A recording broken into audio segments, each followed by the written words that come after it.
I believe the life I live now is among the infinite multiplicity of lives I could live. Now, this can be exciting and empowering, but it can also be quite scary. Because what easily follows this belief is a lot of time spent wondering if the life I'm living now is the right one. Better still, if the life I'm living now is the best one. Now, for my 4-year-old cousin, seeing Black Panther in all its glory might put this issue to bed rather quickly.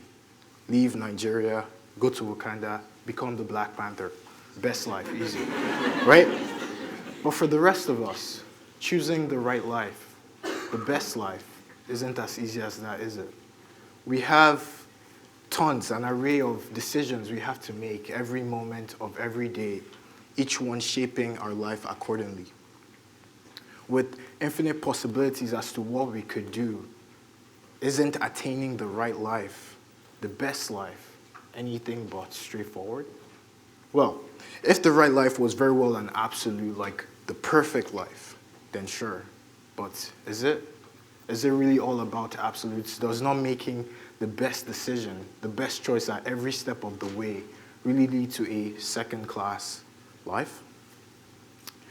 The truth is, we live in a world of our subjective and personal experiences, or as notable researchers, and forgive me if I mispronounce their name, Karageorgi and Simo put it, we try to build a personal view of reality by bringing order, or trying to bring order into the chaos of signals that impinge on our senses. Now, this basically means that our view of the world or of reality isn't absolute.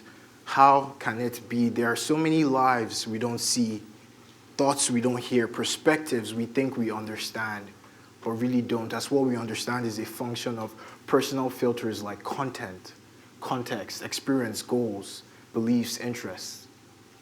There's so much disparity from reality that if there's anything we're really sure about is that even if there's an absolute reality, an absolute life, we might never know what that's like.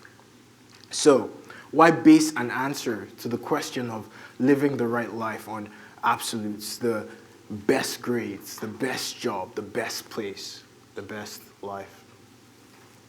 2 years ago, attempting to provide an answer to the question of living the right life, I likened life to a game.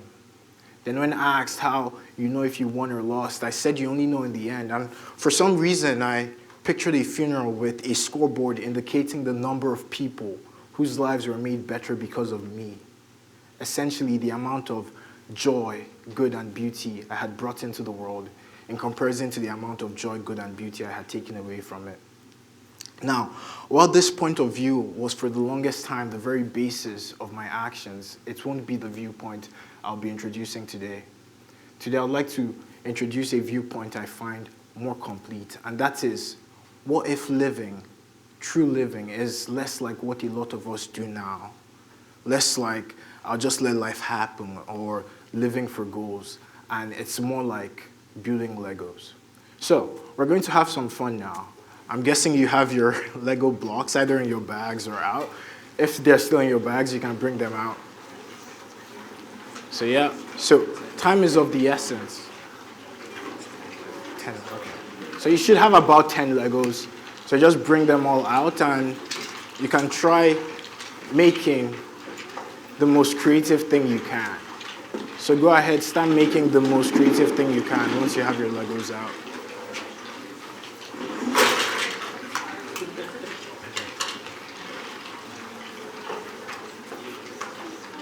So yeah.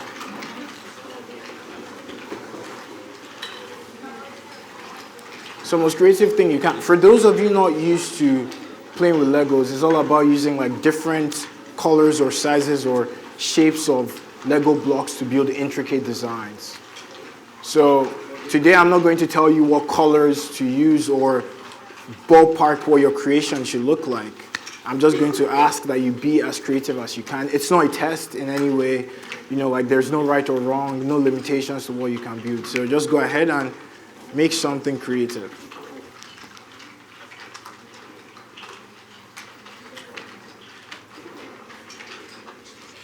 Okay, so yeah, I'm seeing a couple of awesome designs there. Awesome, awesome. So, I'm going to go ahead now. And from what I see from your Legos, the next thing I want to ask you is, what do your Legos say? Like, what does the creation you've made say? What does it convey? So if I looked you fearlessly in the eye and asked you to talk about your creation, how would you respond? Would you proudly and strongly talk about the process, even the challenges you faced, like how I kept distracting you by talking about being creative and being creative and being creative? Or would you shy away? And in doing so, leave it to me to define your creation and all it took to make it.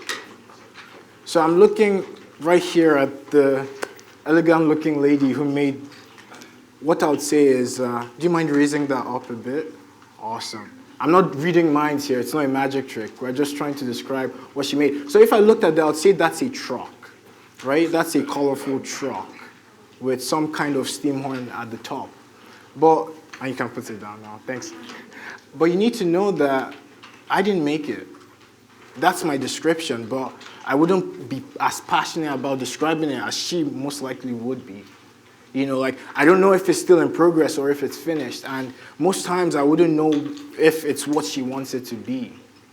So first hint for the day, don't let someone else define your creation. Don't let your creation be someone else's valid guess, okay? So we're going to do something else. I'd like you to partner up with someone. So just teams of two, just partner up with someone. Little hint, it might make it more enjoyable for you if you're partnered up with someone you might be holding a grudge against. It might make it worth your while today. So yeah. Okay. So, once you have a partner, I'd say trade creations, right? Trade creations. And I'd like you to ruin your partner's creation in 2 takes. No smashing, please. Just you can take off a piece or break it in half or something, but you get 2 takes at ruining your partner's creation. Have no mercy. Just go for it. Okay.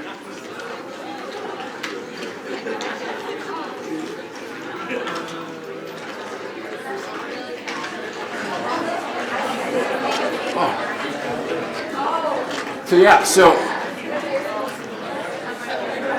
I'm looking at some really nice demolition techniques. And once you're done, don't even try to set it up. Just pass like the crumbles to your partner. Like it's fine. Just, yeah.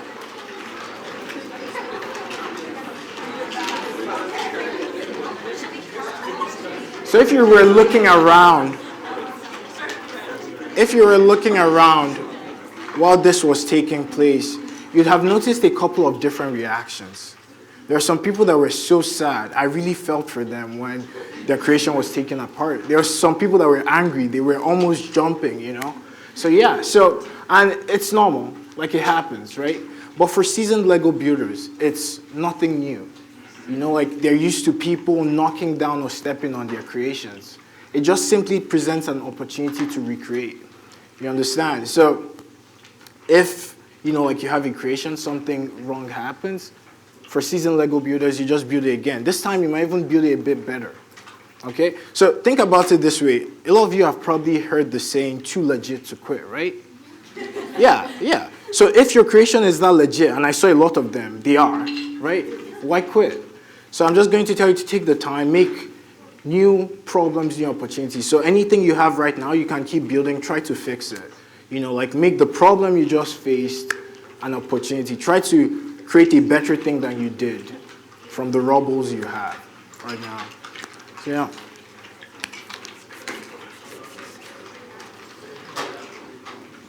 Okay.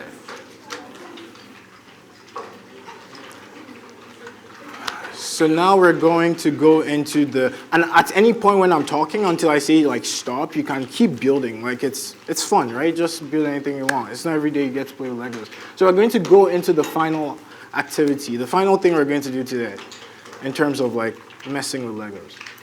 So I'd like you to take a piece or a chunk, depends on how generous you want to be, of your creation and give it to someone else that hasn't gotten a piece or chunk of a creation yet. So it could be a piece, it could be a chunk of your creation.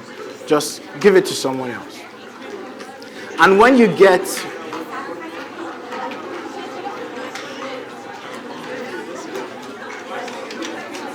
so yeah, just as much as you want piece or chunk, give it to someone else.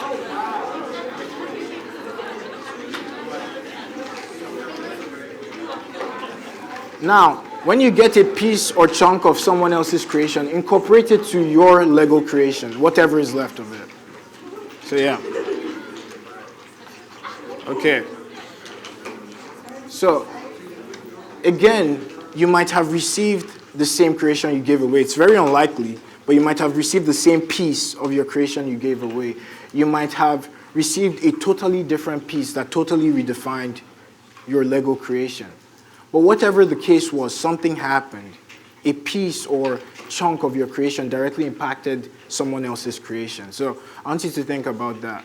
So we're going to stop messing with Legos now, and we're just going to look at it. Like, just look at the creation you have, like what you're left with. You find that what we've just done right now symbolizes Lego living.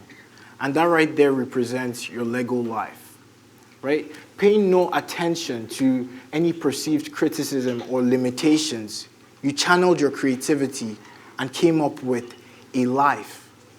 You explored your creativity without the fear of failure. You had a goal, you took your time. And when things were torn apart, you were persistent and you persevered. Okay? You stopped your life from being summed up to someone else's valid guess by boldly and strongly describing what it is you were trying to build. Right? This time it was through words, but sometimes it might be through actions. You took a piece of someone else's life and incorporated it into yours and shared a piece of yours with someone else. And in doing so, had a direct impact on both their life and yours. So, as you go forward in life, keep the child alive. Have a wild mind. You want to change the world? Just like kids share their souls with their Legos, share your soul with the world. Be afraid of failing, but be more afraid of failing to try. Accept where you currently are and the responsibilities you currently have while leading a life filled with passion and drive. It's not about what the world does or does not let us have. It's about building a life that lets us truly live. It's not just about the dream. It's more than that. It's about how we get to it, because a Lego life approach is, in a way, the dream. By approaching life from a place of curiosity, creativity, persistence, awareness, optimism, and awe, by simply building a life of our imagination like one would build a Lego creation, by acknowledging the fact that the life we currently live now is just one of many infinite possibilities of lives we could live, we could truly liberate ourselves, our minds, our friends, the world.